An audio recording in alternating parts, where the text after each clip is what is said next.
Hello, everybody, and welcome back to the More You Noble Sports Podcast. Once again, I am Mike Noble, joined up in Champaign, Illinois, by my co-host Caleb Noble. And as of today, October 24th, World Series showdown is set up between the Houston Astros and the Philadelphia Phillies, just like everyone picked at the beginning of the season. And to have a 1 and a 6 seed in the World Series kind of to me shows why baseball is great. Like you have the best team. The Astros were far and away the best team in the American League. It wasn't close the entire year. Well, that's not true. Now, hold on. Let me just take you to task there. I know that you said you have always. I will give you mad props. You've always said you didn't love the Yankees lineup, but for no life for 2 months, the Yankees were the most dominant team in baseball. Anyone who thought the Yankees had a better roster than the Astros were wrong, and they've been proven wrong. I understand what you're saying. I am also saying though, like it's a results-oriented business. So for 2 months, the Yankees, and they were even number one on our power ranking for like the first. Because they had to be. Okay, fine. Is it fair to say coming into the season, the best team in the American League was the Astros? Yeah, I think that is very fair to say. And then, like if I would have told you before the season the Astros were in the World Series again, you would have been like, okay, makes sense. No one's surprised. Yeah. And then the Phillies, it's their fourth trip, right? Fourth in 6 years. Yeah. Their fourth World Series in 6 years and their sixth straight ALCS appearance in the 6 years. That's incredible. And then the Phillies, obviously, who snuck in. And I have some interesting thoughts on the Phillies. The most interesting thing on the Phillies that has happened is without the 2 new rules that came in this year, they're not here. Correct. Without the six teams in the playoffs and without a universal DH. Yep. Because then Bryce Harper wouldn't be playing. Right. So the 2 rules that were implemented before the season massively helped in the Phillies being in the World Series. Which not taking anything away from them, I just think that's kind of funny how that worked out. Okay, one of the things that drives, there's a lot right now. I've been kind of staying off Twitter except looking at gambling stuff because that's really all I care about right now. And obviously following the games when they're going on in progress. But one of the things that drives me crazy is this, you're expanding too many teams in baseball. The best team is going to – I hate that argument because here's the thing. The NFL has had 6 for years. Like they've done that for years. And the whole argument also, the Cardinals won their division. Why are they playing in the wild card round? Well, the rules were explained to you at the beginning of the year. Every team knew them, every team abided by them, and every team agreed to them. So this whole argument that the Phillies also, the whole thing of, the Phillies, whatever, they've been preparing for this for 4 years. Like they have. I know that you can argue, for 3 years it didn't work out. Bryce wins an MVP last year. They don't even make the playoffs. Okay, that's fine. But they have been preparing for this. When you go out and you sign a Bryce Harper, you trade – or no, you sign a Zach Wheeler. You sign a Castellanos and a Schwarber this offseason. You go get Iglesias from the Angels. No, right. Suarez from – no. Who'd they get from the Syndergaard, sorry. And then they get a reliever too? David Robertson from the Cubs. Okay, David Robertson from the Cubs. You go get Gene Segura when you needed to get him. You cut Didi Gregorius. So this whole you're missing a big one. That they traded and then signed in free agent. They traded for JT Realmuto, and then when he was a free agent, they extended him to the biggest contract ever for a catcher. There were so many that I couldn't remember them all. But also, you've also developed Aaron Nola. You've developed Ranger Suarez. You got Kyle Gibson, who we haven't even seen. But don't forget that he was their 4th, 5th starter this year. Yeah. It's not like this team is all of a sudden popped up, got lucky one year. What happened was they've been battling injuries for 3 years, it seems like. Bryce finally got healthy. Castellanos got healthy. Zach Wheeler got healthy, and they went on a run. And what happened was nobody wanted to put anybody, and the Brewers couldn't do anything. So I don't buy into, if you're the 6th seed, that it devalues the playoffs if you make it to the World Series. I just don't. The thing that's pissing me off is I keep seeing people say, well, this just proves that the playoffs are a crapshoot, and it's going to force ownership, and they're not going to want to spend money and all this stuff. And they're not going to want to go all in because you're talking about Cardinals ownership or any ownership, because I'm sure there's more fan bases saying it. Correct. Who's the GM of the Philadelphia Phillies? Do you know? What's Dave Dombrowski known for? Going after it. Going all in. He went all in. Right. They broke the curse of the Red Sox, went all in, destroyed their franchise for multiple years. He went all in he went all in what year did he go all in? Was it 18 when he went all in with the Red Sox? Then he left, went to Chicago. No. 13. No, Whatever before year that. he was with the Red Sox. Yeah. He went all in. They were horrible. The last place the year after they won. That was 2013. That's what it was. And then in 2016, he went all in the Cubs, and now bad. He destroyed them too by trading away Dylan Cease and Eloy Jimenez. Like, Dave Dombrowski's known for going all in. So you're telling me that a Dave Dombrowski run team going to the World Series is going to make other franchises not want to go all in? You don't know what's happening. You have no idea what is happening. And the one thing, and I understand, this is what fans do. When your team loses, you grasp for straws and you try to blame something or find a way for a quick fix. Here's the thing, and I've been touting this on Twitter. Most people seem to be agreeing with me when you start to lay it out. But the fact is, what was that? I had a fuzz on my camera. I thought I had a seizure. There was like something in the Matrix there that screwed up. I was like, what just happened? There was a glitch. Either way. All right, now let's.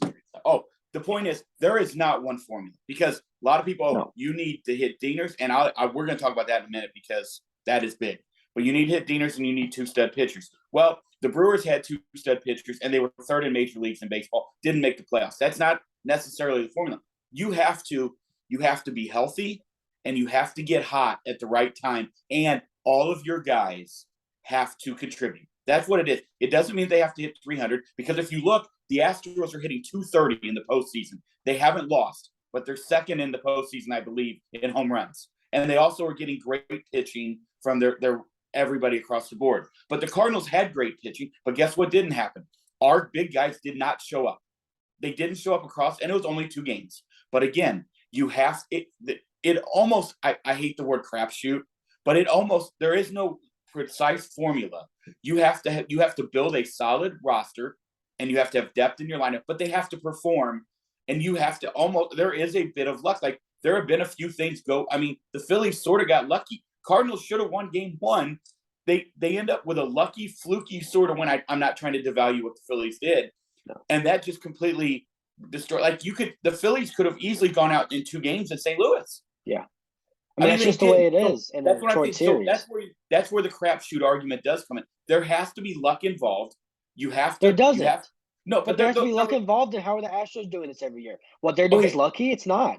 And here's the thing: the only people that ever bring up luck are the people that lose. The people that win. You know who's not saying that? Hold on, stop. Hold on. You know who's not saying they got lucky? The people in the fucking World Series, because they didn't get lucky. The Astros don't get lucky that they build a team that can hit homers and doesn't strike out. That's not luck. They know the formula. You can't strike out because if you strike out, you're gonna get dominated, and you have to hit homers. They do both.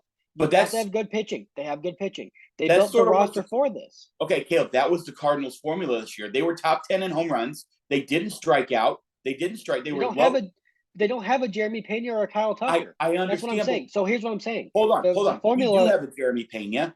It was Brendan Donovan. Like, that's who needed to show. No, you don't have a Jeremy Pena. What I'm saying is, hold on. My point is, a young guy who's had a great year out of sort of nowhere. Is he going to go out there and hit 4 home runs? No, he didn't. Nor did Dylan Carlson. That's what. No, but Jeremy Pena did. We don't have one of him. I understand. I get it, and I'm not comparing the talent level. What I'm saying is, we do have young guys that we have relied on all year and for 2 years now. In Dylan Carlson, he was nowhere to be found the last month of the year offensively. Lars Nootbaar, like, you had guys. Lars Nootbaar was our best hitter in the playoffs. They lost Michael Brantley, dude. They don't have Michael. Imagine if they had. But that's my point. I think my point is there is a formula. The formula is to have more than 2 good hitters that you can rely on. The Cardinals had 2 guys that they were relying on, 3, because Lars was really good. And here's the thing: look at the Astros. We keep talking about how we lost. Hold on, you had Albert. Yeah, him too. Yeah, so 4 hitters that you can rely on. But here's the thing: we keep talking about how Goldie and Nolan didn't show up, and that's why we lost. Well, that says more about how we constructed our team. Because Jose Altuve and Yordan Alvarez were the 2 best hitters on the Astros the entire year, and they did nothing in the ALCS, and they still swept. So you have to build a good. It's not luck. The Astros aren't lucky. The Astros do this every single year because they figured it out. I am not. When I say luck, I don't. My point is, yes, you have to assemble a solid roster. Again, Caleb, they're hitting 230 in the playoffs, so it's not like they're raking up and down the lineup. They're not. They're getting timely home runs, and their pitchers are pitching well. Cardinals had, hold on, let me finish. Cardinals had great pitching in the 2 games. They did. Yeah. They didn't get timely hitting. They didn't get timely home runs. Like, so, yes. I mean, if you look at the Astros roster, obviously Kyle Tucker incredibly underrated. You've got Bregman. You've got Altuve. You've got Alvarez. But after that, you are getting stuff from Jeremy Pena. Well, he You're bats getting second. stuff from Gurriel. You're getting production from guys. I mean, they're not getting any production from the catcher, just like we did. They're not gonna. All right. But what I'm saying is, it's not like our team when you have Goldschmidt, Arenado, Tommy Edman, Carlson, Pujols, Donovan, like those aren't crappy players. But again, like there's not. So there is no right formula because look at the Braves lineup, dude. Look at the Dodgers. They won 106 games. They got bounced early. Well, let's be fair. The Dodgers haven't built a team that's been able to withstand the postseason, except for one time. They went to 4. But they've gone to 3 World Series. They've won 1. So have the Astros. Yeah. Okay. They've only won 1 too. How many times have the Dodgers been bounced early in the postseason? With this core, the Astros haven't lost a 5-game series, Dad. I understand. What I'm saying is the Astros, yes, and that's unbelievable. I want to go to 4 World Series in 6 years. I'm not. But they've still only won 1. Now, it could be 2, but we don't know that yet. No, the Braves last year got hot, dude. They got in with 87 wins. They got hot, and they addressed needs at the trade deadline, but with guys who were kind of cast off from other teams. In Duvall, Soler, and Rosario. Like, those guys were cast off because they weren't having good years where they had signed contracts. I'm just telling you, I get what you're saying. And yes, the Astros also, we'll talk about the Astros in a minute because I do want to talk about something. Yes, I get it. But there's not, like, the Phillies don't have the same formula. The Braves didn't have that formula last year. The Dodgers don't run that formula. Now, you could argue, well, the Dodgers did lose Walker Buehler. Agreed. Like, no doubt about it. But they still lost to the Padres, who we wanted to play. Yeah. So that's I just think it's a little unfair to call it a crapshoot. Awesome, dude. Like, I think the Astros are awesome. I really do. I'm not devaluing that team, but I am saying also that might be a little bit more what you're saying, that the American League isn't any. We've talked about this all year. It's nowhere near as deep as the National League. But also, here's the thing: the Astros are the best franchise in baseball right now, and it's not close to being close. It's just not close. You put them above the Dodgers. Not close. Look at the payroll disparity. Look at how many times they win. The Dodgers don't get to the World Series every year. Do the Dodgers get to the NLCS every year? I mean, they've gotten to the World Series 3 times in the last 6 years. The Astros have now gotten there 4. 4, and they've gone to the ALCS every year. I get it. The Dodgers have lost. The Dodgers have lost in the DS 2 times. Like, the Dodgers won 106 games this year, dude. No, the Dodgers lose to teams that are worse than them every single year. Every year. I mean, the Astros lost to the Braves last year, an 87 win team. So did the Dodgers. They could lose to an 88 win team this year in the Phillies. That hasn't happened yet. No, they're not close. The Astros don't just throw money at every star that comes their way. 100% agree with that. So yes, the Astros are a better franchise. The key for the Astros is they have developed young pitching. I saw you had a pretty good discussion with somebody the other day about that on Twitter. They have drafted and developed young pitching to the point, and we talked about this before, to where you can now go out and you can sign big-time hitters. And they really haven't. Like Michael Brantley they brought in, that's really been it. If you want to look at it. He wasn't even like a sought-after free agent when they did that. Agreed. But if you want to look at it. But let's also talk about the Astros. And I'm not saying this is the form, but they were also the worst team in baseball for almost 10 straight years. So that was a while. What that did was that allowed them to get not just the first 1, 2, 3 pick in every draft. It also gave you the first 1, 2, 3 pick in every round of that draft. But they hit on all of them. They didn't. Mark Apple says otherwise. Or Appel. He says otherwise. Yes, but then they hit on Springer, they hit on Correa, they hit on Altuve. Agreed. They hit on all those Springer and Correa are gone. So you hit Altuve. Obviously, you get Altuve. You get he wasn't drafted though in the major league draft. Wasn't he a? He was signed internationally. Yeah, he was a signed guy. You get the Bregman. You get Kyle Tucker, right? You get Jeremy Pena later. Like that wasn't that Jeremy Pena. Ago. They got right. But they were winning. You also made an incredible trade with the Dodgers to get Yordan Alvarez. Yeah. So, but so what I guess I go back to what I'm trying to say is there really isn't one, like you can win a variety of ways in baseball, but you have to be healthy, you have to be hot, and you have to have your guys step up on the biggest stage. Not just one, not just two, all of them. Look at this Phillies lineup right now. First of all, it is Bryce Harper's world. We're just lucky to be living in it. Like that is all there is to it. You and I have talked about him all the time on here. I am so fucking pumped for what he's doing right now. Passan said Bryce Harper is exactly okay. I'll look who he was supposed to be. Yeah, who he was supposed to be. That was an incredible tweet by Passan because it's so true. And his reaction did I just did that? Like, and it wasn't a look at me, I just did that. It was a, oh my God, this is unbelievable. You know? Yeah. I mean, when he's unreal. And I do think the moral the thing that I want to close our last discussion about, what this means that there's a 1-6 seed. And no, I mean, yeah, you do have to get hot to win, as you have to get hot to win in every sport. No team that's cold in the NHL is going to 100%. go win. No team that's cold in the NFL is going to win. It just doesn't happen. 100%. But you have to put your team in the best situation before the season and in the middle of the season at the trade deadline to be able to get hot. You cannot just bank on guys who aren't that good to get hot and have Steve Pierce type postseasons, because you can't plan for that. It just happens. But yeah, what Bryce Harper's doing, I don't know if I've ever seen a star besides maybe George Springer, but he wasn't the same level of star. And also there's asterisks behind that World Series. But show up the way Bryce Harper's shown up this entire postseason. Let me ask you this, your favorite player of all time is Derek Jeter. Like, is he the guy? Like, he always showed up in the postseason. Now, I'm not saying he wasn't the star of. Well, not player wise, you can't even compare how good they were to each other. Dude, he was Mr. New York, like loved by everyone. I mean, yeah, but you cannot say he was as good of a player as Bryce Harper. No, I'm just saying though, he showed up that's a Hall of Famer who showed up every postseason. Do you know what I mean? Yeah, I guess. That's it was him. Yeah, he showed up every postseason, but not to the same level. He wasn't hitting 5 bombs. Well, Springer, absolutely. That's what I said. That there was asterisks behind that. He knew what was coming. Absolutely. But Bryce, I haven't seen anything like it. I knew he was hitting a home run. Steve Pierce showed up. He wasn't a star. He did show up though. He has a ring and a World Series. Everybody thought he was going to be. To be fair, when he was going through the minors, like that was the last season he played. I don't remember him playing. No, I think he ended up going to like Florida for a year or something. Maybe I don't know. Or the Pirates. He signed a deal somewhere. I don't. Either way, that's irrelevant. I think the other thing. Let me make one more point. Then I'll let you wrap it up. The other thing is, again, the Phillies are only hitting 240, I think, in the postseason. They're facing the best pitchers in baseball. Agreed. So this leads, what you just said led to literally good. Hey, that's good podcasting right there. It was like we talked, even though we haven't talked. We have no notes. But here's what I was going to say. It also, okay, now I lost my thought. What did you say? Here's the key. What did you just say? I said they're facing the best pitchers in baseball. That's it. Okay, that's where I get to. You got to hit home. Like, somebody really tried to argue with me that what about the last 100 years in baseball? Yeah. There was one home run hit in the ALCS in 1980. It's not 1980 anymore. You have to get timely home runs because against Verlander, Valdez, who am I missing there? Javier. Urquidy, Javier.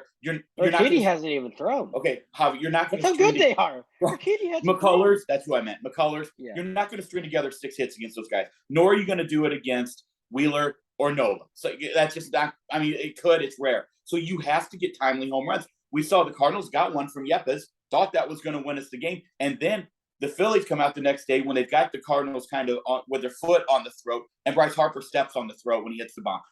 And we've watched the Phillies, the Hoskins bombs, right? The Harper bombs, the Schwarber one that's still going in San Diego. Like that thing, I've never seen a ball hit that far in my life. Hit over 1,200 feet worth of home runs in that series. Like it's just, that's all I'm trying to say is like, I'm not saying that, but I do think you have to have solid pitching and hit home run. I really do. You do, and here's the thing. But I think it's true. Here's the thing. I don't know how you can even hate it. When you're facing Zach Wheeler, what's the easiest way to get a run? Hit a home run. Guy comes up, sets on a fastball, and hits it out. It's not the easiest way to get a home run is to hit 3 singles. To get a run. You're not going to hit 3 singles off Zach Wheeler. It's just not going to happen. Very rarely, at least. I mean, the Braves did it, but it was kind of luck. It's just the way it is in the postseason. You have to have guys that don't strike out very much. You have to have guys that hit home runs. That's the way it's been. Heading into this matchup, Bryce has a 1351 OPS in the postseason. Outside of him, right, you go down and it's Jeremy Pena. Jeremy Pena has a 991 OPS. And then Bregman a 975. And Gurriel a 934. And Chris McCormick. Chaz McCormick. Sorry, I was looking at my glasses. 898. Or Alvarez, 888.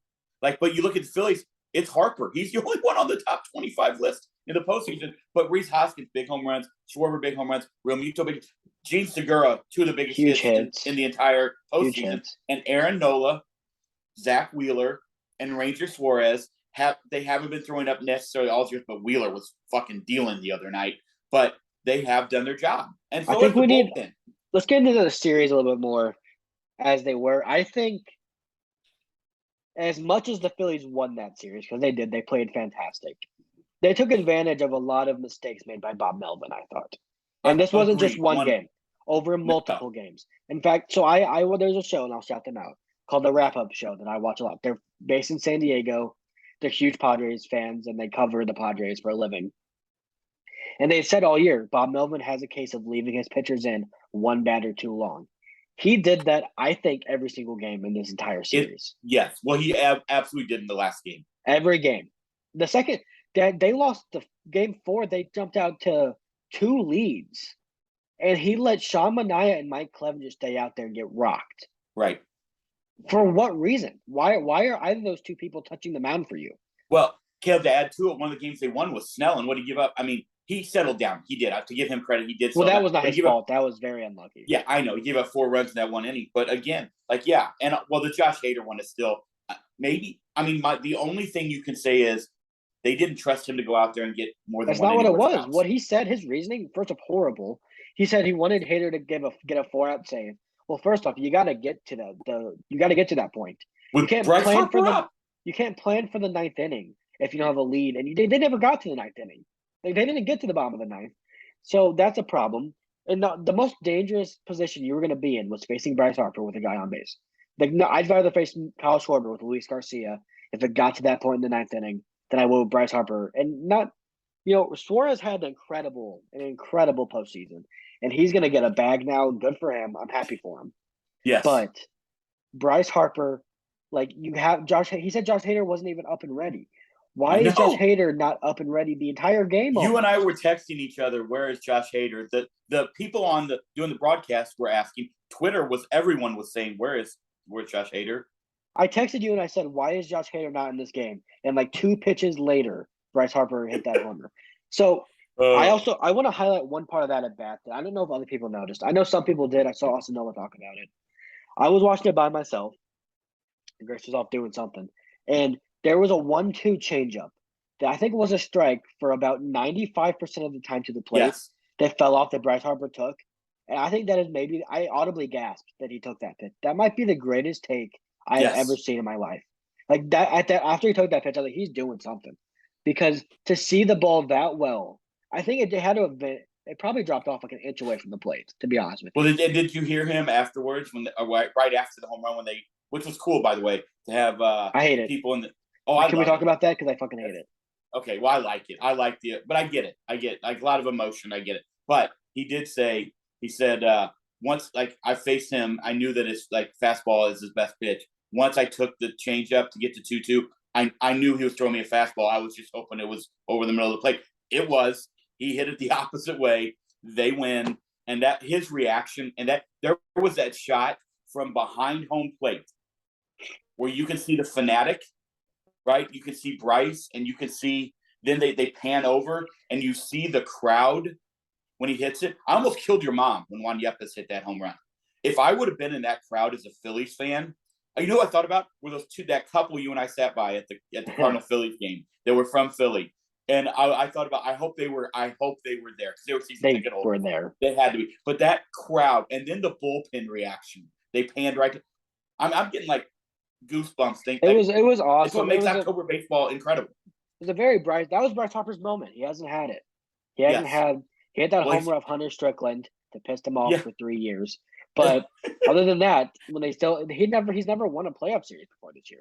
No, so but his playoff numbers are ridiculous. Yeah, if you look him up, I'm not saying it's his fault. No. Yeah. I know. I'm not saying that you're not. I'm just saying his successes. He has shown up. He is 4 wins away and having a good 4 games from having a statue in 15 years outside of Philly.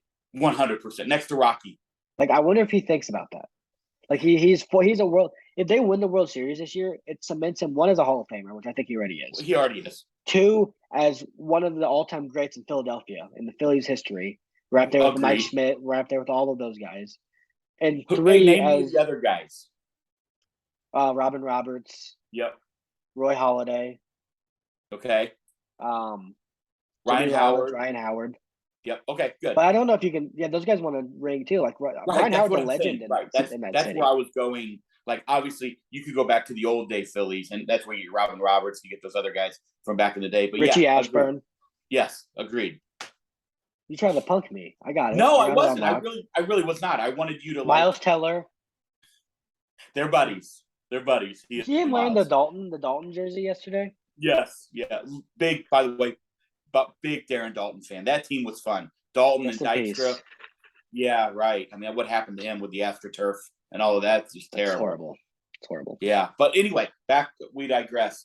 No, I'm with you. I think this is gonna be a really fun series. I think a lot of people are thinking the Astros are gonna cruise through it. I'm not saying they won't. I think it goes 7. First of all, did you see Zach Wheeler on Sunday? He was throwing as hard as I've ever seen him thrown, and it wasn't it wasn't full effort. It was him just like fired. And John Smoltz talked about it on the broadcast. You get into a game where your team can either clinch or your team can go home, like Darvish was, and he's like that it's another like it is literally another level. And you could see Zach Wheeler, and he gave up the home run like to Soto. That was great. Oh my God, he destroyed that ball. Yeah, absolutely. Good God, he destroyed. But outside of that, I mean, he was unbelievable. He was nails. I love Zach Wheeler. I'm a big fan. Solo homers don't kill you. When you're Zach Wheeler and you don't walk people, that's what's going to happen. It's hard not to root for this Phillies team. Am I wrong? I've been rooting for him the whole time. Yeah, same. Since we lost to him. But I was rooting for the Padres kind of. I really love Manny and Soto, so there was part of me that wanted to see the city of San Diego get because that city hasn't gotten anything. I mean, they just got their football team taken away from them. They've never won a World Series. Remember when they had the Clippers? I was happy when Bryce Harper came up. I was rooting for him to hit a home run there. I think everyone was. They have the San Diego Chicken. What are you talking about? They got nothing. I don't even know what that is. Oh, the chicken, the mascot. Yeah, that's not a thing anymore. There's one thing I wanted to say. Game one, we got Wheeler Verlander. That's going to be. Before we move on to that series, I want to say the Phillies made two of the best free agent signings of the last 10 years, and it was Zach Wheeler and Bryce Harper. They bet on Zach Wheeler. Zach Wheeler was not an ace when they signed him, but they signed him for ace money, and it's panned out. And I mean, God, that thing's worked out. And then Bryce Harper, obviously, a lot of people didn't want to pay him that money. I mean, he was willing to go anywhere, and he went to Philly. So props to them for $27.5 million annual average annual value. That is nothing. It's like the steal of baseball. No, for people saying, well, that's not them. I mean, Nolan's making $35 million next year. Yes, we have 2 over 30. No, Goldie's like 28. Oh, I thought he got 26, 28 that area. Also, but dude, you can also add in. I mean, the Kyle Schwarber signing, what he did for them this year when Bryce was out. Yeah, but Kyle he got Schwarber paid. carried them. Yeah, he got paid a ton, but yes, it was a good signing. I'm not arguing that. I'm saying though that was another I don't think people saw the Phillies sign him. In fact, everyone's like, "Where's he going to play? Like, what are you doing here?" They questioned why you brought in Kyle Schwarber. A lot of people did. That when Bryce was out with the injury, he carried like that team. You know what's shocking? Their defense, how bad it is, because it is bad. It's really bad. It hasn't been bad in the postseason at all. Alec Bohm looks like he knows how to play third base. It's almost like they're not put in any situations to be bad. Yeah. Like I haven't seen a ball that like maybe Castellanos has to go for. Maybe no, except for that one that he did catch. It's like they haven't. It's almost like everything has worked perfectly for them to get to this point. Yeah, it has. Which I mean, like you said, it does have to happen. Like you have to be able to. All right, let me lay out a scenario for you. Cardinals are down 3-0 in a series. Who calls? Don't even tell me about this.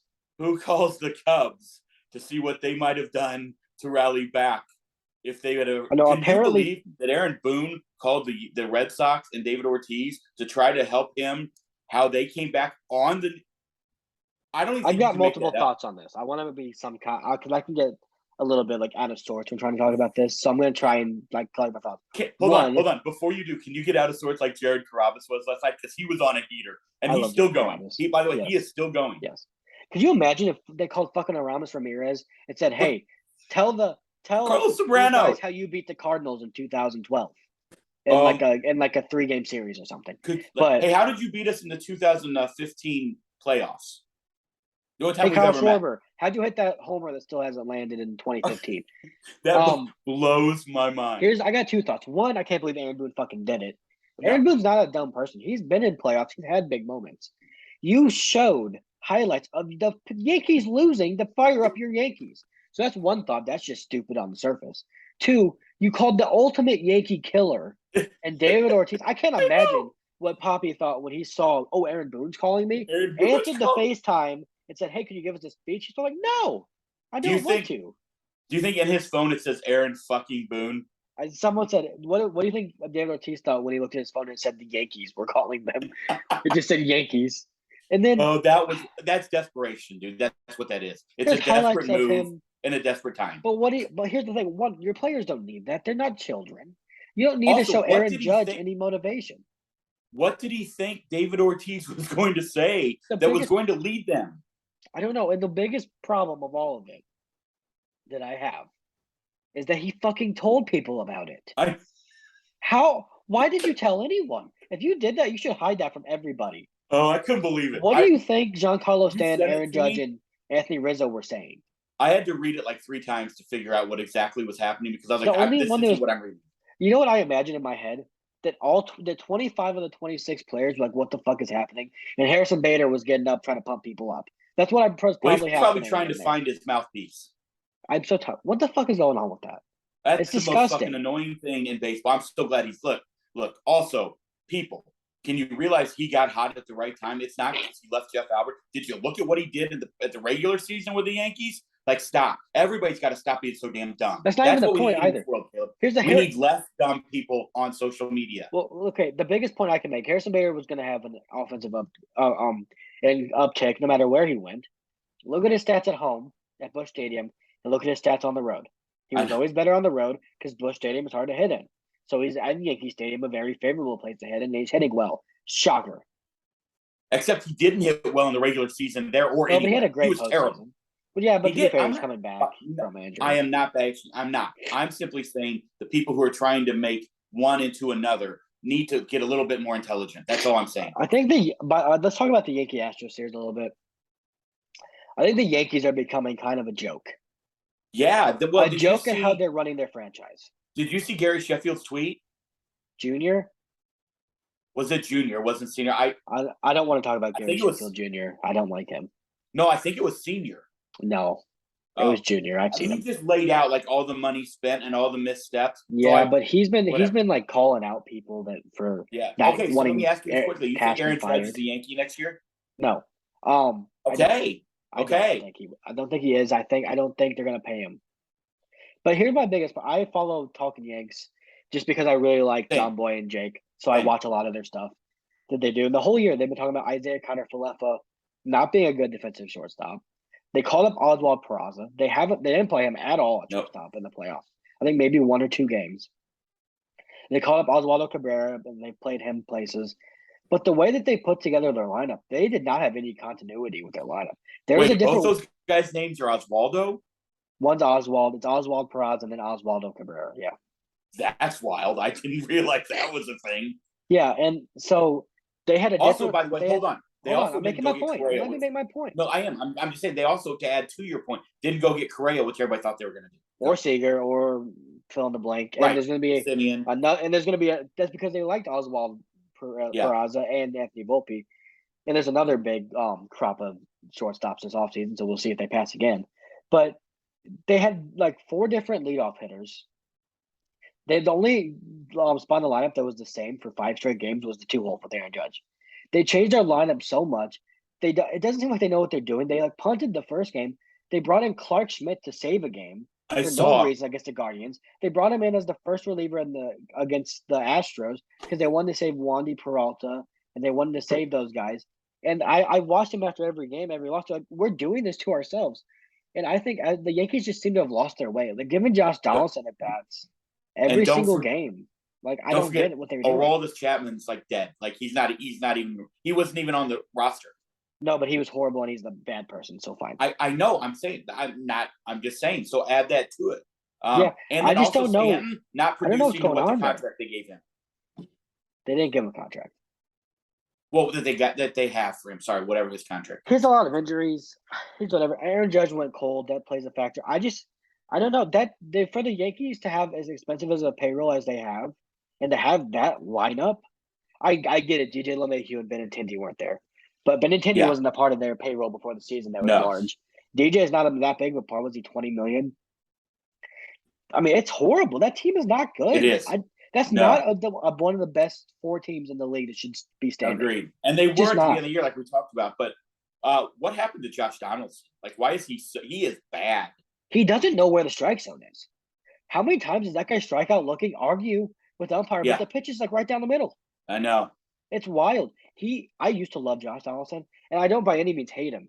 But there's some stuff that he does in games when you watch him, you're like, what is going on?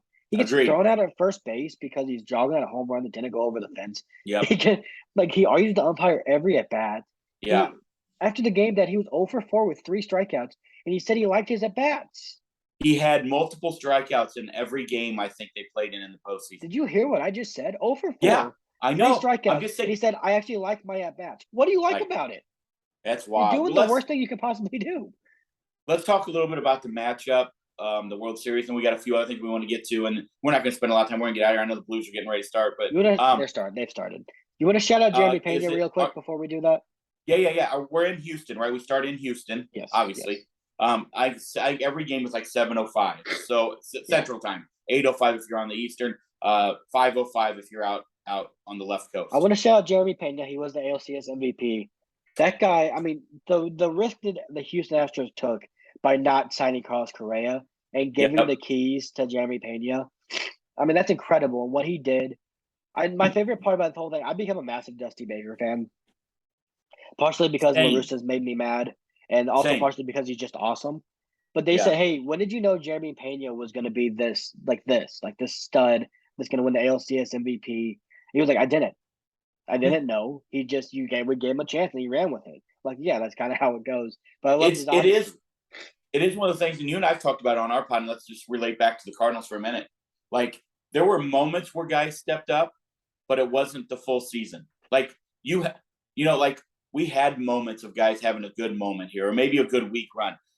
And we talked about Carlson has to step up. Like, these guys next year, we're going to get to this a little bit later, but not necessarily in this podcast because we want to kind of get through the World Series. But that's what you need to win. Is you have to have guys step up and be Major League Baseball's great players. We did not have that. Like, we really didn't. We just didn't have it. Here's the thing. So you look at these two teams; they're kind of polar opposites. One team very much bought their players. They didn't develop these guys, except for Alec Bohm and Aaron Nola. I'll give them credit for that as well.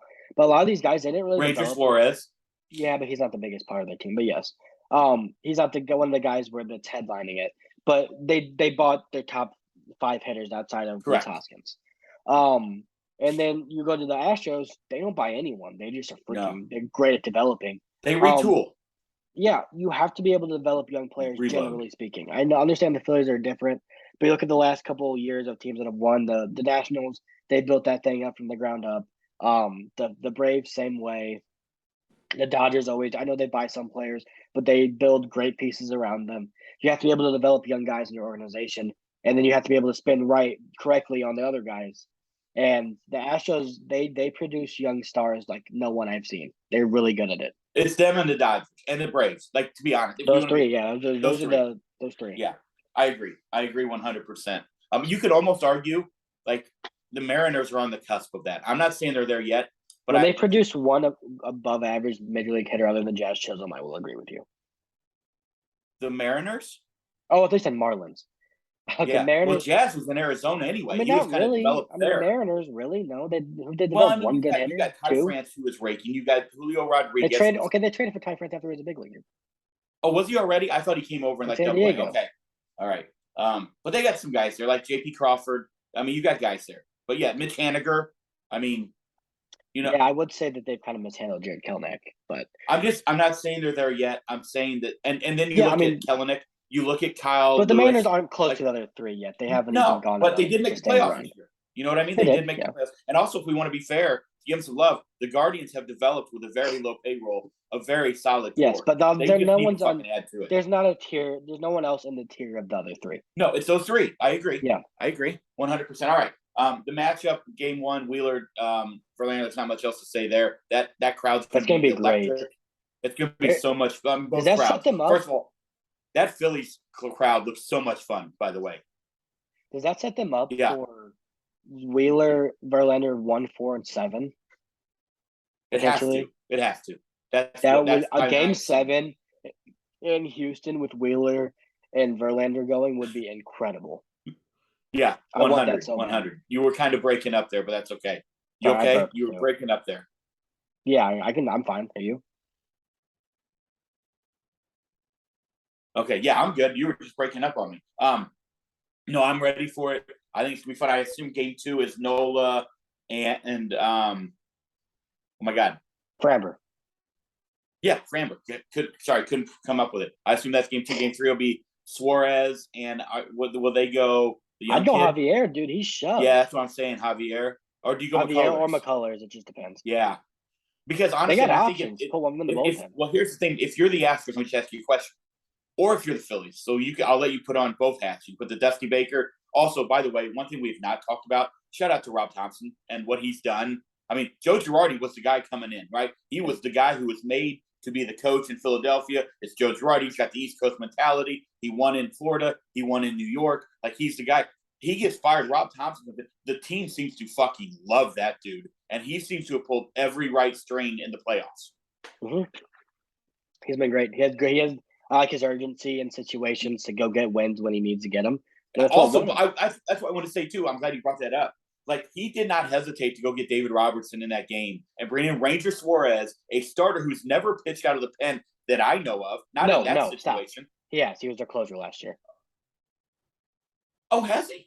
For the first half of the year, he was their closer. That's okay. Fair. So Ranger's like the most versatile pitcher in baseball. But in a while, he hasn't done it. But either way, hey, that was great to go get him. That was a great move by him. They even have Ranger out there, by the way. To have Ranger ready, by the way, Bob Melvin. He wasn't sitting down. He had Ranger ready in case. Yep. Yeah. Like, here's the thing. That's the difference in that series. Rob Thompson went and got wins. He said, Dominguez and Alvarado, you guys are pitching when we need a win. Bob Melvin, I love you, Bo Mel. You're one of my favorite managers. You didn't do that. He didn't have the same urgency, and it cost him in the series, I think. Speaking shout out Rob Thompson. Dominguez, how bad did you feel for him that if they would have lost that game? Because first of all, they should not have been playing in those conditions. What the fuck was that? Why are you risking someone's health as well? Like, what if he would have lost 101 mile per hour into someone's dome? I know. Well, I mean, he cost him a run because of it. It wasn't his fault. Like Smalls was talking about it. It's not like you can't grab the ball. The fact that he was still throwing that hard and throwing some strikes was impressive to me. I know. Anyway, by the way, that hit the Josh Bell. First of all, put on your Dusty Baker hat. All right, so be Dusty first. Put the wristbands on, the toothpick, the gloves. All right, be ready to go. Had a guy that we used to play against in high school. He would go out and hit infield with gloves on. Why am I putting my Dusty Baker hat on? You haven't told me. Tom Pyle from Edwardsville. All right, anyway, legendary coach. But if you were up 2-1 in Philly, right, do you go to Verlander in game 4 on I'm Dusty Baker? If you're that's what I said. Remember wristbands, gloves. You have to. Toothpick. You don't go to your 4th starter. You don't go to an Urquidy. Because then you start Verlander game 5 and then you can't start in game 7. Okay, but what happens if you then like that's okay? I guess he's good to go for game 7, and we're gonna get to Rob Thompson with the same way with Wheeler. Wheeler, you almost have to because unless other than that you're gonna go Gibson or Syndergaard in game 4. I don't know that you can do that even if you're up 2-1. But you are at home, and maybe you got with the bullpen. We'll see. But what I'm saying is, Verlander on short days rest, right? Am I correct in saying he has not been good his career in short days rest? I read that, I believe. Like I'm almost. Here would be my plan, and I'm not Dusty Baker. I don't know his players as well as he does, and I'm not anywhere close to as smart baseball wise as he is. But here's what I would do: you got Verlander, you got Framber, and you've got McCullers would be my 3 starters, and Luis Garcia. Not Luis Garcia. Christian Javier. So I always mix those 2 up. Christian Javier. He's been out of the bullpen multiple times in his career. He would be available in every game. So game 4, he'd be available to throw multiple innings in every single game if I needed him. Here's what I would tell you, as if I'm putting the Dusty Baker wristbands and hat on. If I'm up 2-1, right, and I've gone those 3, I'm going Javier game 4 with a fully rested Justin Verlander in game 5 when he is drastically better. Then you can't throw him in game 7 if you need him. I understand that, but here's the thing, Kay. The numbers suggest, and also it's not like he's young. And I don't even think he's gone on that the entire year. What if he comes out and it is bad like he has been in his career on short rest and you lose? You're now down. Now it's 2-2. And now game 7 still. Yeah, but on short rest again. So what happens if you lose game 4 and then it's You're 2-2, still tied. and then You're say still tied, Verlander and has a you're bad start in game 5, and now still you're fucked. tied. Hold on, I'm still tied if I lose game 4, and I've got Verlander going on regular rest in game 5, right? And then I'm heading back, and I've got Framber and McCullers going 6 and 7. If I'm down, I think it's another argument. But if I'm Dusty Baker and I'm up 2-1 with that pitching staff, there's no way I'm throwing Justin Verlander out there on short rest when the numbers suggest that he hasn't been great. Okay. There's no need to. I think if you're Dusty Baker, you feel comfortable having Javier start game 4 or 3 with McCullers on the other one. That's what I'm trying to say. So I could see that. I don't know. I would want Verlander available for game 7 if I'm them. I guess I would. Okay, but you can't really plan for that. Throws game 5. He's available for an inning or 2 game 7, no matter what. Right? Would that be on 3 days? That might be on 3 days rest. Because you've got game 5 and then an off day 6. That'd be on 2 days rest. So he'd be available on 2 days rest. For maybe an inning. I mean, we've seen Bumgarner do it on 1-4. Okay, yeah, but Bumgarner's a different beast. Like, here's what I would do. Don't bring in Randy and Bumgarner. Those were two of the most. Those two were psychopaths in those seasons. You know it. They're different breeds. I love JV, but he's not on their level of competitiveness sometimes. Yeah, I'm just saying I wouldn't do it. That's all I'm saying. And it's to say, like Thompson, it's a little different story. But if you're up 2-1, I don't know that you run Wheeler back out there on short rest either. Like, I don't know, because you got short rest is tough. Because here's the thing: short rest, you have your best pitcher available on short rest. That's the key. But pitchers aren't very good on short rest. We've learned that. No. And since Mad Bum, it's become very popular. And he was obviously great, but it hardly ever works. So I don't know. I mean, you can't really go Kyle Gibson. He hasn't thrown an inning this postseason. No, we have Noah Syndergaard. So I don't know what you do. I don't need it, but I think okay, here's the difference. If I'm down 0-3, then I'm going to Zach Wheeler. But it's going to be hard. The series is over. Right. That's what I'm saying. Like, but I'm still going to him. Like, you have to, right? Yes. But also with Zach Wheeler's injury, I don't know, dude. That's a tough thing for me. I know you said it sets up 1-4-7. To me, it sets up 1-5, and then both are maybe available for an inning if you need them in game 7 if it goes that far. I'm not doing that. If you're down 1-2 in game 4, then it becomes a much better question. I agree. To throw Wheeler, because that's a must-win game. But I think if you're the Astros, I don't think you have to throw. See, this is the thing. If Dusty's down 1-2, I think you could still go with Javier. And that's me too. So you've changed. I've changed. To my side. Yeah, I've changed my view. But if I'm the Phillies, if I'm down 1-2, that's a must-win, because you're not winning 3 straight and 2 in Houston. Because the Astros, the pitching depth on the Astros just blows the Phillies' depth. Blows anyone in baseball out of the water. Yeah, I mean, they got 6 starters. Dude, they got 6 starters. They haven't done Jose Urquidy at all. I know, that's what I'm saying. And you've got Luis Garcia. You got 6 legitimate. Is he hurt? Hold on, who am I missing? Who's the other kid that's pitching out of the bullpen that they called up to start this year? What's his name? Hunter Brown. Yeah, you got him also. Like, it's an embarrassment of riches over there. You know, Ryan Abreu is throwing like 102. He's unbelievable. So that's where I would stand on this. Okay, anything else you want to get to in the World Series before we get to some awards and a couple other things, and we'll get out of here? No, I think I'm good. Let's give our predictions. I think Houston wins in 7. Yeah. Okay. I have the heart prediction, and then I have my realistic. I honestly think it's a coin flip for me. Like, for what I think could happen. I don't feel good either way. Astros in 6. I don't agree with that. I think it's 7. That's fine. I think. Do you think the Phillies all this magic? Wants me to say Phillies in 7. So if it goes 7, I'm going to take the Phillies. All right. If it doesn't, I'm taking the Astros. That'd be awesome. I genuinely think it's a coin flip. I don't think there's one logical way to look at it. I really don't. I think they both played so well. You're right. I just think it's the pitching of the Astros. I mean, it's what they've done is unbelievable. They haven't lost. We haven't even said that yet. They haven't lost a game. The weapons they can undefeated in the playoffs. Like, they can come at you with so many guys, like, at any point in time. And I think one of Dusty's major drawbacks back in the day was he was ruining young pitchers. I get Mark Pryor, Kerry Wood, Jason Schmidt. A lot of guys ended up with a lot of bad careers towards the middle of their life because of him. Like Carlos, like the names go on and on. I think that's changed. I don't know who it is. I assume the Astros have a very good pitching coach. That's what I would say. They have I don't know who it is. Should know that. I don't know that. Here's what I'll say in some kind of defense for Dusty. I don't think they had the technology we do now to know what guys need for rest and recovery. 100. If he had all that, he wouldn't have gone out there and put guys in harm's way on purpose. I don't believe. I'm not arguing that. You're right. So I think he's definitely obviously come a long way Brent from Strom, 2004. former Yeah, pitcher. Brent Strom. Yeah. Yeah. So he's like known that. heralded around the entire league. Yeah. But yeah, he's pushed all the right buttons, man. I want Dusty to get a ring, and I want Bryce to get a ring. So I hope they both win. Also, I'll be honest. I don't know if I've told this story on here or not. I've told it to some friends of mine. I want Kyle Schwarber to get a ring, another one. He already has one. Fuck him. I know. Let me explain why. I'm gonna explain why. The guy, my principal for my last 12 years at Hazelwood West, came from Ohio. Yeah. The school where Kyle Schwarber went. Kyle Schwarber in 8th grade, known as an incredible athlete. I believe he played all 3 sports. I think it was baseball, basketball, football. Stud linebacker. Everybody thought he was going to the Catholic school in that area of Ohio, which I guess evidently big time factory, right? Dad is like fire chief, I believe. I could be getting that wrong, but I think something like that. Says, I want my son to go to public school. The guy, my principal, who I've had a really good relationship with, said literally from the time he stepped on campus as a freshman, he was like a 3 sports star for everything. Went to every game. He said if there was a girls lacrosse game, he was there and he was leading the student section.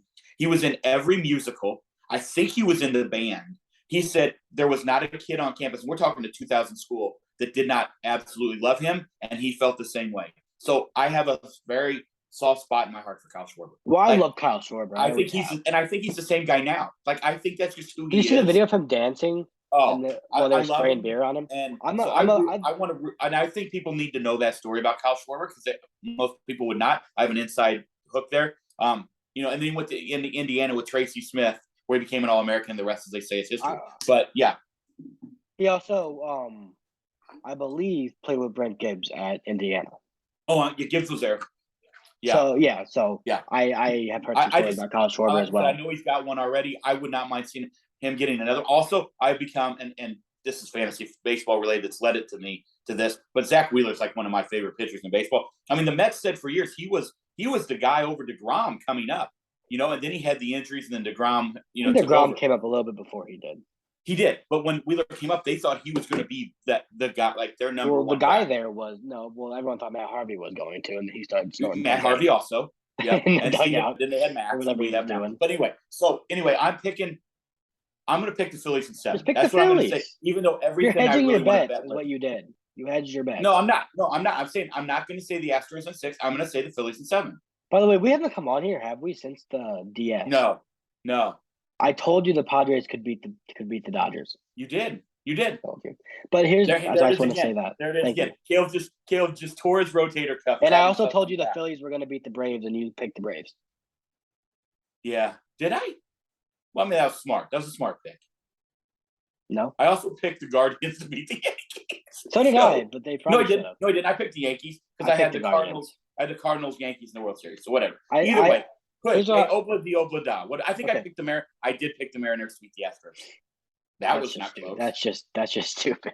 Here's what I will say. I'm a huge Kyle Schwarber fan. He seems like a great dude. He just hits tanks. It's fun. I think it's gonna be fun. I really just hope the series goes 7 games. I don't care too much. I do too. I'm with you. It's weird. I was talking to Emma about this, your sister, and your mom today. It's weird not to have baseball for like 4 nights. Like it kind of sucks. MLB hates this. I feel like that Padres Phillies series was way too close to end in 5 games. Don't you feel that way? Yeah. But MLB's hating this because that's costing them a lot of money. Not that they're losing money, but they're not gaining more money that they would be getting. Yeah, but the excitement that's going to be built up for those fan bases. And Wheeler Verlander Friday night at 7. Oh, that's going to be awesome. Can't wait for that. Okay, let's get to a few off-season things. And then we got a couple things we want to talk about, and then we're going to get out of here. Because I know you want to watch the Blues, and I'm going to watch a little bit of the football game in the Manning cast, I think. So, anyway, with awards, are we pretty much set that Aaron Judge is going to win the MVP in the American League? He's going to win it, yes. Yeah, that's right. You and I are both in the camp that it should be Ohtani probably every year he plays, but it's going to be Aaron Judge, correct? Yeah, I'm perfectly okay with that. I think Aaron Judge had an incredible season. I have no problem with him winning. Right, agreed. Rookie of the year is going to be Jeremy Pena. No, it's going to be Julio Rodriguez. Oh, that's right. Julio. Julio Rodriguez. Pena finished second. Well, Adley might finish second. That's gonna be an interesting one there. There's going to be the top four are all really good. Yeah, I'm saying, yeah. And because you get Steven Kwan Rodriguez too. is going to win it. Yeah. Yes. Who's going to win the Cy Young in the American League? Justin Verlander. You think he ends up winning even though he missed? Close. Okay. You don't think there's an argument to be made for Cole? No. Or for he's a 3.5 ERA. Okay, I'm just asking. Verlander had a sub-2. Yeah. Okay. There's not an argument. National League, who's going to win the MVP? Goldie, right? He should. Yeah. But I'm afraid that he's going to get screwed. You think they give it to Pete Alonso? I think they give it to Manny. Oh, well, I mean, I brought that up on here. He shouldn't get it over Goldie. I'm not arguing. I'm just saying that's the only guy to me that you could even make an argument for. The only other argument, if Nolan Arenado and Manny are 2 and 3. Yeah, I agree. If Pete Alonso's even in the top 3, that's a disgrace. I'm sorry. You think because of the injury, it's Michael Harris Jr. with the Rookie of the Year over Strider? I don't know. That's a close one. I wish I would give it to both, but I've been riding with Michael Harris now since I flipped from Strider. So I'll just say I think Harris is going to win it. Not only did you flip, you vehemently said that it was hands down, no argument, Spencer Strider. The next week we came on, it was Michael Harris for you. He had an incredible week that week, though. He did. Who's your National League Cy Young? Is it still Sandy? You still? I picked that before the year, by the way. I know you did. Oh, there it is. Did you blow Can we the other? just say, before we go any farther, I picked 3 of the awards correctly. You I did. had Goldie for MVP. No, I had Goldie for MVP. I had Sandy for Cy Young, and I had J-Rod for American League Rookie of the Year. That was good. That's kind of impressive. I had J-Rod. I was on board with that. No, you had Bobby Witt Jr. Oh, I did. What was I doing? Why would I ever pick a Royal? Anyway, so now let's go. Who is your National League Manager of the Year? Remember, also for the people listening, not to insult your intelligence or to say that you don't know, because I assume you know. But if you don't, all the awards are voted on before the postseason starts. Yeah. So this had what Rob Thompson has done has nothing to do. But he'll be in consideration anyway. I think he should be on the season. And honestly, I think he gets my vote. I think it should be Rob Thompson. The situation he came into and to get them to the playoffs alone was impressive. But I'm going to give a shout to Ali Marmol because I think he deserves serious consideration as well. I'm also going to give a shout out to the guy that you spent 10 minutes crushing in Bob Melvin. I didn't crush him. I said he made bad decisions. He did. Simply because with all the stuff that went on out there, he'd come into a new team, no Tatis. Then you got that distraction. You had the injuries with some of your pitchers. You end up getting hit. I think there has to. I'm not saying he's going to get it. I don't know. I honestly, I don't know. I think it's going to be Buck Showalter. I think that's who's going to win it. That's pathetic. I'm just telling you. What did he do? He lost the division. First of all, I'll tell you what he did. Stop. No. Everyone loves New York. He won 100 games in the Mets. He made the Mets relevant again. That's what he did. He should not. He should not. I'm just telling you. Here's what I'll say, Dad. He had the top 3 payroll in baseball. Okay. He had a 10-game division lead, and they blew it. I'm not arguing with it. And there's an argument to be made. It could be Dave Roberts. They won 106 games. Or Brian Snicker. Right. I agree. I think there's an argument for all 6 of those guys. You didn't even name Ali Marmol. Well, you did. I didn't think I needed to say it. I want you to say it too because he deserves some love. I'd already brought it up. We talked about it 2 times ago on the podcast. I don't need to do it again. I'm not doing all your work for you. Here's what I'll say. Buck Showalter doesn't deserve to win. Buck Showalter is a great manager. He's a Hall of Fame manager. I'm not arguing that. But what I will say is he had a top 3 payroll in baseball. His team had a massive lead. His team needed to win 1 game in Atlanta, and they didn't. So who is your American League Manager of the Year? Scott Service. Same. Okay, good. Even though you could make the argument Dusty also deserves that. To be fair, Scott Service was my manager of the year last year too, and they didn't give it to him. Yeah, Scott Service. I'm in agreement with that. And I think also, to be fair, there's an argument for Terry Francona. There is, and there's an argument for Dusty Baker. Yeah, those guys are great managers, but Scott Service, what he did, that team started out. We forgot pretty quickly, but they started out horribly this year. Terribly, really bad. J-Rod wasn't good. Everything was falling apart.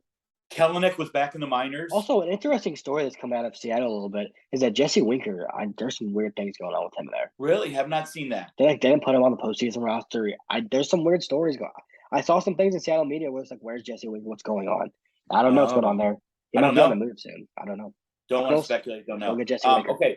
Few people we have – well, let's talk about a couple other things. Oh, Gold Gloves. Let's talk about Gold Gloves. All right? Yeah. Let's go quickly through that. I've got them pulled up, so you want me? I'll just go through them. Is that cool? And then you can make your we can react from there. Is that cool? Say who we want to win. I think that's something we need to talk about.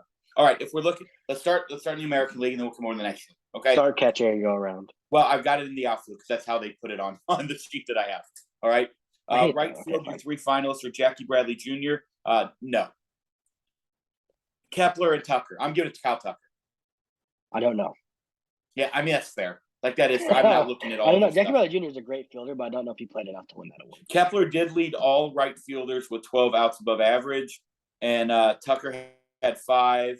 So I think it's going to be one of those two. Jackie Bradley, great defender. I just don't know, like, the split. He wasn't a full-time player everywhere. I don't know. It's hard for me to give it to Jackie Bradley. I don't know. I mean, Kyle Tucker's great. 12 outs. I mean, I love Max Kepler, too, so if they give it to him, fine. That's cool. Miles Straw, Michael Taylor, Cedric Mullins, and Miles Straw. Yeah. You know, Miles I guess, Straw. I mean, Taylor won it last year, right? Taylor Miles won it Straw last year. So Miles Straw, like, led everybody. But I agree.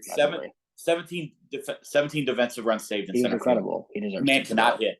That man cannot That's hit. why. That's how you know he deserves a Gold Glove, because he was still in the lineup. Agreed. Yeah. And he also he had 13 outs above average to Michael Taylor's 5. I mean, it's Miles Straw. I agree. Also, he cursed out the entire right center field bleachers of the Yankees, so I love him even more. Left field, Benintendi, Stephen Kwan, Brandon Marsh. And Stephen Kwan's running away, and it's not even close. Okay, I think that's fair. Led all left fielders with 12 outs above average as a rookie. Marsh also had a very good year with 8. Marsh played I think it's Stephen NL for the last half of the year. Yeah. Well, the last 2 months, right? I think it's Stephen Kwan as well. Since Alex Gordon retired, like, now we have to have a new one out there. I love Alex Gordon. Same. Okay, third base, Chapman, Ramirez, or Urias. Thoughts? Urias. Yep. Ramon from the Orioles. Ramon Urias. I didn't know he was nominated.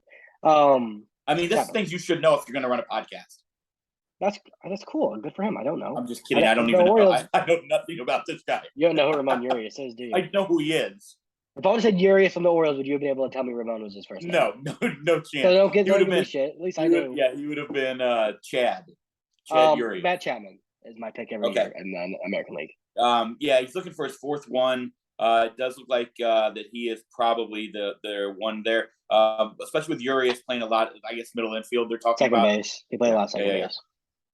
So, shortstop, Xander, Correa, Pena. By the way, good for Xander. He really upped his defense this year, which is good for him. Correa and who's the other one? Pena. Give me the stats, because I don't know. I know Correa and Pena. Pena led the league with 15 outs above average. Bogart's in the mix as well after making great strides, but he only had 5 outs above average. Correa, did he win it last year? Maybe.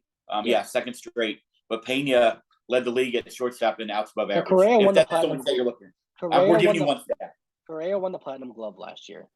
I'm gonna say Correa, but man, it'd be cool. Imagine Pena taking his spot in Houston and then taking the Gold Glove from him. Yeah, right. Yep. But I'm gonna say Correa. He's the best defensive shortstop maybe in baseball.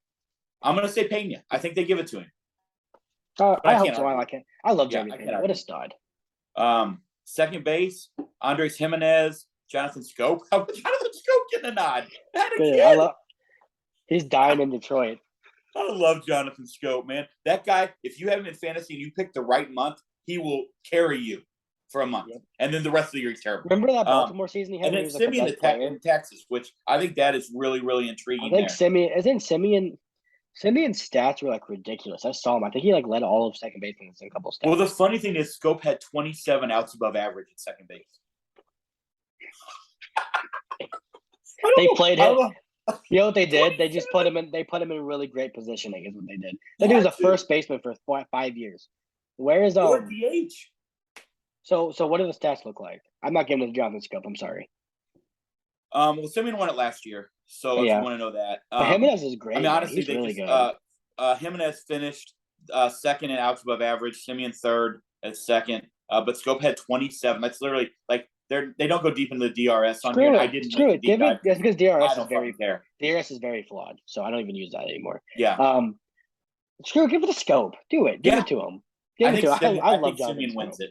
I think Simeon wins it. Yeah. I think he might be the third option on that though. First base, Arise from Minnesota, Vladdy, and Rizzo. Don't care. As far as I'm concerned, first base Gold Gloves are a farce most of the time. The best is Arise did not have a single never played first base before this year. No, and Miguel Sano disappeared, so that's why he's playing. Yeah, It. I mean, I hey, don't know. I think Rizzo's always a good pick. He's really good over there. I think Vladdy wins it. Although I've watched him play. Vladdy? I know. Well, this goes back to my argument on. Remember when DJ LeMahieu beat out Colton Wong at second base? Like it does seem like name recognition wins you a lot of awards. I'm saying Rizzo. Rizzo's a really good defensive first baseman. Yeah, he I made a agree. play yesterday where he led Josh Donaldson to the base when Altuve was trying to go to third. That was incredible, and I don't think Vladdy makes that play. He hasn't had a groin in 20 years. Like he stretches better than anybody I think I've ever seen at first base. I'm a big Sean Casey was that way too. All right, National League. Sean Casey. Oh no, I'm sorry, American League. Catchers, you didn't say catcher, Murphy. What's the Cardinal. dumpster guy? I might be fully on that train, the Sean Murphy train. Sean Murphy, Cal Raleigh, and Jose Trevino. Oh, big dumper. Not dumpster. Yeah, big dumper. Dumper. Did you say dumpster? I meant dumper. That's what I meant. It's not the same. I'm gonna get it's Sean Murphy. It's not close. Trevino led everybody in framing runs saved. I'm so tired Raleigh of that. Was tied for fourth. I think Trevino wins it. I hate that, dude. He shouldn't. You know why he's gonna win it? Because he's fooling umpires and making them look stupid. I mean, that is. He's gonna win a goal. He's gonna win an award because umpires can't do their job correctly. No one gives two fucks about what pitcher wins it. By the way, Sean Murphy. I will tell you. My pick. I will tell you. Jose Barrios, Shane Bieber, and Jameson Taillon. I'm rooting for Shane Bieber because I love that dude. I'm rooting for Jameson Taillon because he's on a tough road. I want him to win something. He's had a tough last few years. I like Jameson Taillon. Yep. Okay. All right. You ready? And then, this year, new to go. Love you. The utility. Spot. Yep. Okay. I don't like it so far. I don't like what they're doing. DJ LeMahieu, Whit Merrifield, and Luis Rengifo. I never know if it's Rengifo or Gifo. Neither. It's Hefo. Rengifo. Almost pretend it's a J almost. Okay. Rengifo? Rengifo. You're almost sounding racist. It's a Jose J, not a John J, is what you're saying. His name is Luis Rengifo. You think a J is going to be pronounced like he's American? All right. Anyway. Who do you think wins it?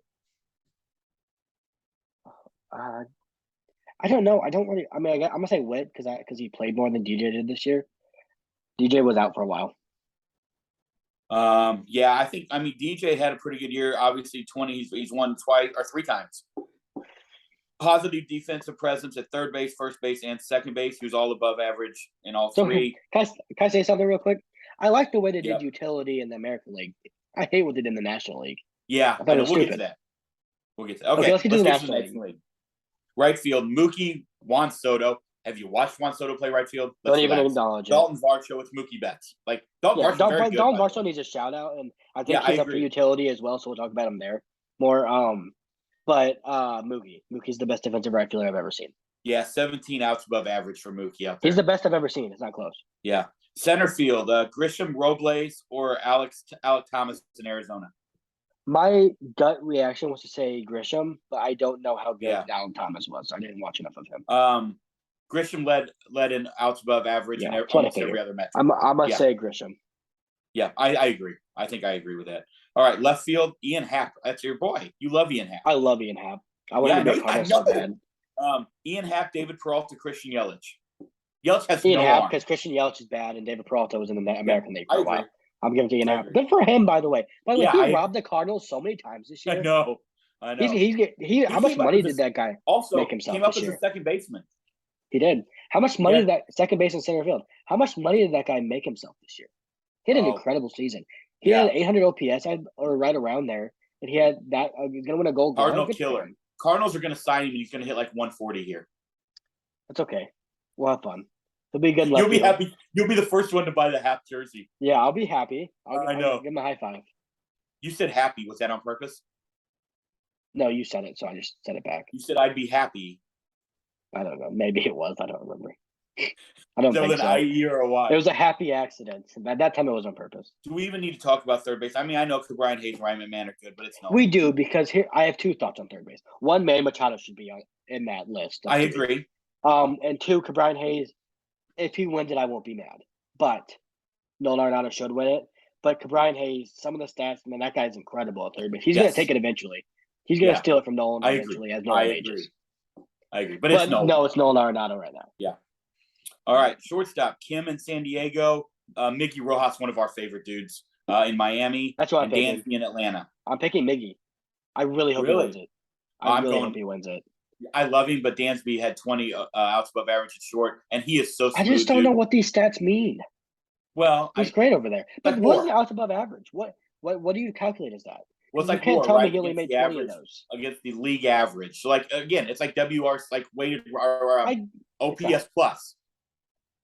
Okay, whatever, I guess. But how do you – the league defensive average metrics are zero, so right? weird. Like, there were some players that lost, like, 5 career WAR because they changed defensive metrics. So they don't know what it is really so far. Yeah. But I'm saying Miggy because I'm biased. And I really I'm just reporting what I'm reading. But Dansby is smooth as it gets. I'm not going to lie. I didn't look up any defensive stats before this podcast. I literally found the MLB, the article that had the stat. It just happened to be evidently, since they're using outs above average, I assume that's what the committee is voting on. You know what I mean? I believe outs above average is what they use when it comes to arbitration. So that's what I'm saying. So that's why I believe that this is in every one. I love Miggy Rowe, so he's got my vote. Second base, the Crone Zone, Tommy Two Bags, and Brendan Rodgers in Colorado. That's a good group. Brendan Rodgers is really good, but Tommy is the best defensive player in baseball, so he's my pick. Yeah, I think that's hard to argue. Well, Mookie Betts has an argument, but Tommy is the best defensive player I've seen in a Cardinal uniform in so long. Is he better than? It's weird not see Kevin Kiermaier on that list in center field. You know it? He's been out for the whole year. I know. I understand. I understand what happened. I'm saying it's just weird not to see his name. Like, I don't think he was on it last year either. He might not have been. All right. First base, Goldie, Matt Olson, Christian Walker. We've talked about Christian Walker on here. It's Christian Walker, dude. It's Christian Walker. That dude, it's Christian Walker. Is so good. Give Christian Walker the award. I love Goldie, I agree. And I'd be happy if he wins it, but Christian Walker deserves that award. Yeah. I mean, honestly, I'm going to tell you, I could be mad at any one of those three guys. Like, I couldn't. Matt Olson also. I kind of would be pissed if it wasn't Walker. He deserves it. Yeah, I agree. We've talked about him on here about like his defense is good. He's a really good player. Catcher Darno, Nito with the Mets. That's a weird one, right? Come on. What are we doing? They didn't have a third, and then Real Muto. Okay. Real Muto is the best catcher in baseball. Give me a lot of stats here because it's usually Stallings or Molina. So. Yeah, both of them fell off this year. I swear to God, the Cardinals go get JT. I mean, go get Stallings. I will never go back to the stadium again. Who's the guy? He's on 590 The Fan who wants Martin Maldonado. I don't know. Kylie, Brent, what's his name? Kylie. I think he was just throwing out options. I don't think he said he wanted him. Whatever. I think Sean Murphy or Wilson Contreras. William too. If we could hold a trade for him, that'd be cool. Just in case you wanted to know, and because it could be a trivia question one day, Tyler Anderson, Corbin Burns, and Max Fried are your pitchers. I don't think Max Fried will win it. He wins it every year. I don't know what he does well, but he does something well. Yeah. Well, it's like we didn't give enough. Hold on. Jim Cott won it for like 20 years, well, and then Greg Maddux won. Greg Maddux won a ton of them. I don't think we give enough love to JT Realmuto, so I'll take this time to say he's the most athletic and versatile catcher I've ever seen in my life. I feel like that dude could play center field. Have you ever seen it? He's the first catcher ever to hit inside the park homer in a postseason game. I know. How cool is that? And all of a sudden, he's become underappreciated too. It's so wild. I know. He's the best catcher in baseball. Never gets talked about. He bats third for a team in the World Series. Brendan Donovan, Dalton Varsho, and Tommy Edmonds. So Dalton Varsho and Tommy both nominated twice. That's wild. I feel like if you're a utility, you shouldn't be at the other position too. I don't understand that. Yeah, I kind of agree with that. I was shocked Jeff McNeil wasn't on the utility list. Yeah. I think it should be Tommy again. If Tommy should win one of them, I don't really care what it is. Right, he's not going to win. He probably should win both. I don't know if that's how it works or not. But let me explain to you what I do. Win it. Can I explain what I do? Yeah. I give right field to Mookie. I give second to Tommy, and I give the utility to Dalton Varsho. Brandon Rodgers has really good stats at second base if you go look at him. But yeah, but you just hold on. You just proclaimed that Tommy Edmonds is the greatest defensive player in baseball. He's the best. So then that's a winner. Like that's hands down. Also weird not to see Colton Wong on that list. He was horrible this year. I know. Varsho, it'd be cool for him to win utility just because he catches and plays right field. And that is sick. Donovan started 16 games at second, third, right, and left. That's hard. Listen to what I'm saying. No, sorry. Varsho catches and plays right field. I know. That is awesome. That's a video game character. So that's what I do. If you want Mookie and right, Tommy at second, Dalton Varsho. No disrespect to Rogers, no disrespect to Brendan Donovan. I just feel like the That's what utility is like made for Tommy Edman. Yeah.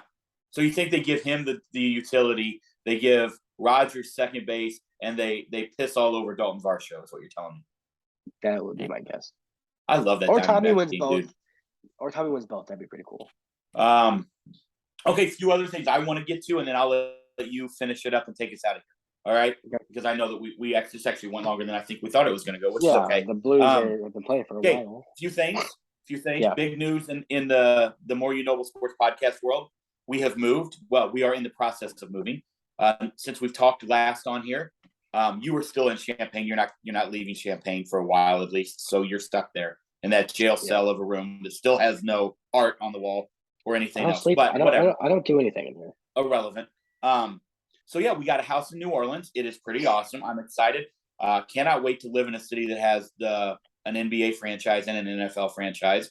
The feeling down there when you start to, we went to a bar opening night to watch the Pelicans, who destroyed the Brooklyn Nets. It was awesome. But the feel like it is a great feeling down there. I know they lost by 1 last night in overtime. Zion, I don't think he's playing tonight, but it's gonna be. I'm super pumped. You're coming down for Thanksgiving. We are going to see all of us, the whole Noble clan, the Warriors, Pelicans on Monday night down there, the week of Thanksgiving. Cannot wait for that. That's going to be so much fun. You've never been to an NBA game? I've never been to an NBA game. I'm 48 years old. I'm convinced I'm not making it there because I have to go on a plane, and I am fucking horrified. I am so scared. I'm not ready for this at all. Guys, Caleb is going to fly for the first time. Dude, it's an hour 45. By myself. Emma did it. What happened if there's turbulence? What do I do? I'm going to piss my pants. What's going to happen? Well, you might. So I would wear a black pair of Nike sweats over your shorts. I'm seriously dreading Thanksgiving because of this. Stop. It's going to be so much fun, dude. I'm so excited for you to come down. I'm so excited for you to see the crib. It's awesome. We love it. It is beautiful.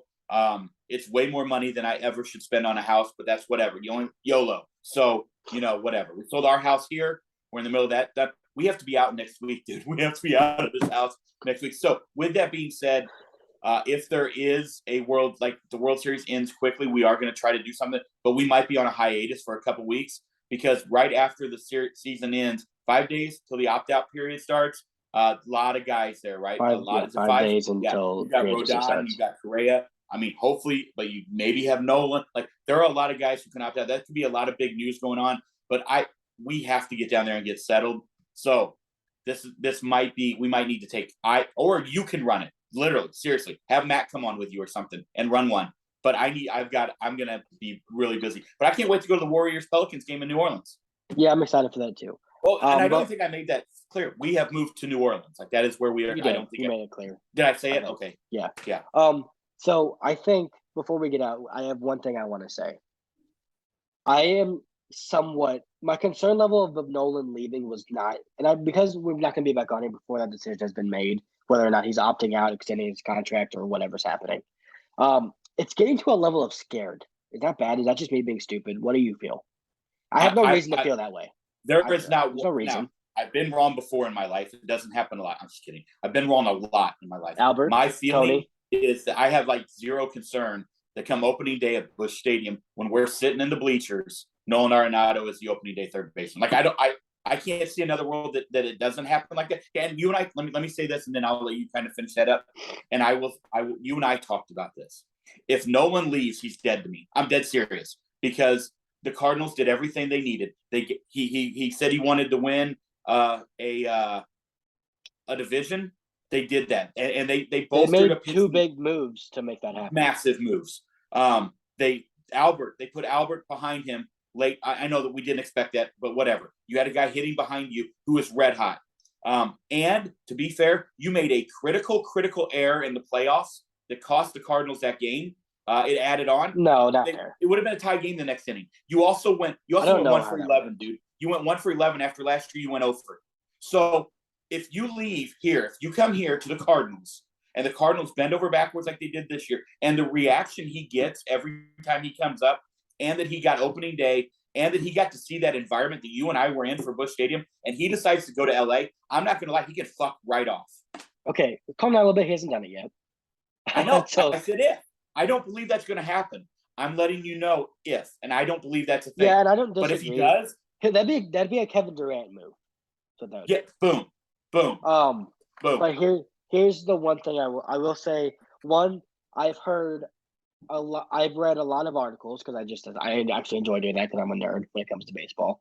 They'll say, guys, there. I saw an article of like 20 guys with potential opt-outs. They had every single person opting out except for Nolan. So there's that. The second thing I saw, I listened to Brad Thompson, Jamie Rivers show, and I listened to Matt Holliday goes on that show, and he goes on the show Yeah, with Jim he's on a Hayes. lot. He goes on. I love Matt Holliday, by the way. I hope he becomes our new coach, assistant coach, whenever Skip leaves. If Skip gets the Marlins gig. Yeah, but I hope that happens too. We didn't talk Matt about Holliday would be a great bench. Matt Holliday, great friends with Nolan Arenado. Yeah. Every time he talks about it, he says, "Well, they have Goldie and Nolan, so they need to get someone else around him." Yeah. He also said he thought we could have had a chance to get DeGrom, which is just stupid. But so I don't have any reason to believe Nolan is going to leave. But that'd be like watching Albert Pujols leaving was hard for me as a little 9-year-old. 9-year-old, yeah. That would break my heart. Yeah, and let me clarify. Nolan is like one of my favorite players. He's my favorite player, maybe of all time at this point. Right. My favorite player probably on the Cardinals next to like Wayne. But either way, the point is, I'm not like that would be if he did that and Chase like that. That's the only. Otherwise, hey, please say. Also, it is could see a world where he opts out. I don't think it happens because then it affects how much money the Cardinals get from the Rockies. So I don't think you need to opt out to add another year onto the contract. And here's what they could do. I was thinking, I think they're going to. I think he's going to want another. He's going to want another year or two, which fair. He should. He's probably going to want higher AAV at around the last year of his contract, which is like $17 million. So all you got to do is be like, okay, we'll bump that up to 25, and we'll give you 2 more years. Yeah, I agree. Because his AAV is $30 million on the contract. That's around what he's going to get on open market. To go back to your original question, and I said that because that's how I would feel if that were to happen. There's not honestly zero part of me right now that believes that happens. I think he loves it. I really do think he loves it here. I think the environment, he lives here now. Like, I'm not saying he doesn't go back to Cali. He had a child here. Right. Like, I just think and also here's the thing. He also just watched the Dodgers spend $300 million and get bounced, just like the Cardinals got bounced. Also, I've never seen the dude get more excited than when we beat the Dodgers. So there's that as well. The concern is that Trey Turner leaves and goes somewhere. And Justin Turner also. And Justin, that's always the concern from Cardinals. But here's the thing, that's not the concern really. And that he's from there. Can I tell you why I'm not concerned about that? If it gets that far, it's either a front office failure or it's a Nolan Arenado thing. Because if it gets to the point to where the Dodgers can't even negotiate with him, that's a problem. I think if we hear that Nolan Arenado has opted out, that means he's gone. Because that means they've had conversations and it hasn't gone anywhere. Yep. Yeah. So I don't believe we're ever going to even hear that. I think it's going to be I don't either. Restructured contract. And I do want to talk about 2030. When we come back on, whenever that is, I do want to go through because then we'll know that clear idea of who has opted out, and we can start kind of looking at what teams do. And I'm excited. Here's the funny thing: had my class reunion on Saturday night. Always interesting when people who I went to high school with come up and start talking to me about the podcast. Like that's kind of funny. So one of the ladies I went to high school with, in fact, went to grade school with her, like from kindergarten on. She's like, so you guys are moving. Does that mean you guys aren't doing Cardinal baseball on the podcast anymore? I was like, no. We're going to stay baseball centric. That's what we've always wanted to do. That's our favorite sport. We will talk a little NBA. We will talk NFL. I think last year we got a little bit too far away with everything, but that's fine. We're trying to keep up with it. We have to. When it's the hot stove league and nothing's going on, we got to talk about something. But Cardinal baseball, even though I will be down there, it's still going to be relevant in my head. I will be back here quite often to go to games. We have family still here at a small group. So I will be back. But no, we are sticking to baseball. I'm just going to be sitting in a different room than I am right now. That's it. Yeah, that's the only thing. It's going to be another. So last offseason kind of crazy. A lot of stuff happened. But with the players themselves moving places, it was a pretty eventful offseason. This is a potential to be like a lot of organization-changing players going to a lot of different places. I'm pretty excited for that. Yeah. So we'll see what the Cardinals do. I think they're going to do something. I think it's the biggest offseason for the Cardinals since 2011, and they screwed that one up. So, they had the postseason in 2013. My point was I get it. I'm talking about for the long haul. If you're looking at if you can look back, and even then, I said they should have hired Terry Francona. That's all there is to it. They should have. There's not an argument against it. This is your third manager when you could have had Terry here the entire time. That's fine. I love Ollie Marmol. I wouldn't trade him for Terry Francona right now. It wasn't a shot at Ollie, dude. I'm not taking a shot there. I'm saying Well, what are you looking at? The podcast is up here. Okay. Put that up. You're like a little kid in class. We were supposed to do that. I want to watch 0-0. All right. Anyway, anything else before we get out of here? Because we are going to take a little break. We're going to have to. So we'll be back it'll be after the World Series, probably right around that opt-in time. So a couple weeks off. All right. That's what I'm kind of looking at. No, I'm kind of ready for the off season. I want to see what the Cardinals start doing. I'm ready for rumors to start swirling and get my hopes up to be crushed. That's what I'm ready for. Yep. All right. Anything else? No, I'm good. All right, cool. Hey, once again, as always, you can find us on Twitter at @more_noble, at CalebNoble08. You can find us on the Book of Faces, the More You Noble Sports Podcast. We are there. We'd love to have you pop on. It's always great to hear from you guys. We love to interact with everybody on there. Listen, for the next week, have an amazing time. Friday night, World Series. Enjoy some World Series baseball. October heading into November. That's going to be electric. There will be a game on Halloween. That'll be awesome. That's always cool. So enjoy I'm rooting for the Phillies. I picked Phillies in 7. Caleb picked Astros in 7, but I think you might be rooting for the Phillies. No, I'm not rooting for either. Okay. I'm rooting for Alex Bregman and Bryce Harper to bet 1,000. I think it's gonna be a great series. If just understand, if Bryce Harper, if they win and he does something magical, which why would he not? We might have to do a podcast like that day. Like that might have to happen. But again, it's a walk. We can't even walk off, I guess, to win it. We could, but oh my god, unlikely. That'd be in Game 5. That's not happening. I'll be insufferable if something like that happens. That'd be Game 5. That's not happening. Okay, all right. Well, it could. Anyway, Zach Wheeler, Justin Verlander. Look, you've got a lot of college football going on. As Caleb has been distractedly because he'd much rather care about his hockey than you guys. You got hockey. They're losing now. NBA. We got college basketball starting. Hey, big doings up there in Champaign. Illini ranked 17th, LSU 18th. Tulane down there. Can't wait. We're going to do a couple Tulane games. 23rd in the nation right now. Pretty awesome. Pretty fired up. And then obviously the NFL, which nobody knows. I have no idea who's good. No, I know the Chiefs are incredible. I'm going to be honest with you. I know the Bills are great, and I know the Eagles are good. That's all I know. Do you agree? This season of the NFL has been trash. Really bad. Worst. It's wild. I think the worst season we've had in a long time. Yeah. What's fun is the Jets and Giants are good. That's fun. And now Bryce Hall's hurt. It sucks. I know. Saints are garbage. They're dead. Yeah, all right. Hey, everybody, have an amazing week. Have an amazing couple weeks because, like I said, it'll be a little bit. Next time I report to you, I will be in different digs, in a different state, in a different city, in a different 504 zip code, so our area code. Pretty excited about that. Everybody have an amazing time. We'll talk to you soon. Stay safe. Take care of each other. Cheers.